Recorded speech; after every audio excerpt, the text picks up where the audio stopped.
Hello, this is my lesson summary for what we learned this week. So this week we watched 3 videos and we read 2 articles, not including the articles that we had to choose to do our summary on for the article summary. This week we discussed Giles' efforts on gravitational models. In Professor Faylauer's video, he taught us that there are 4 efforts. Listening, which is the first effort, which is the analysis and comprehension of a message.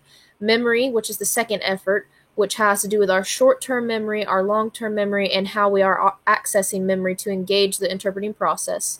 The third effort is the production effort, which we put toward producing the message, whether verbally or manually. Manually, obviously, meaning ASL. And then the final effort is the coordination effort. This effort is what we use to coordinate the above 3 efforts that we just discussed. So it kind of helps put everything together. The 2 articles we read this week, one being called Towards a Cognitive Model of Interpreting, which taught us things like several different models of interpreting, one being the helper model and so on. The second article we read was called The Efforts Model and Gravitational Model, which was to update people interested in the efforts models, the developments, and to help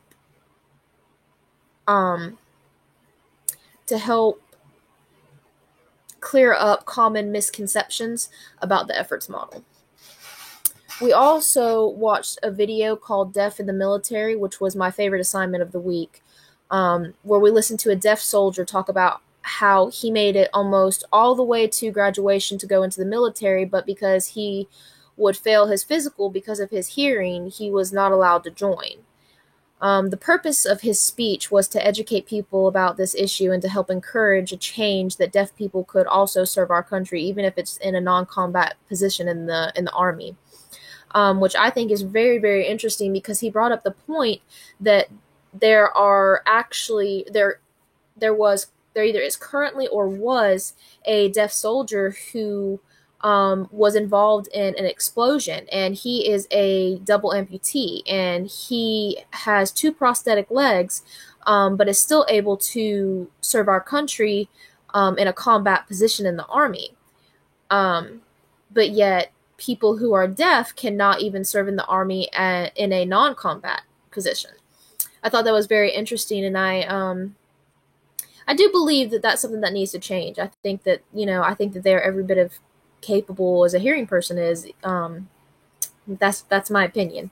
So this is my summary for what we learned this week, and I look forward to learning more in the coming weeks. Thank you.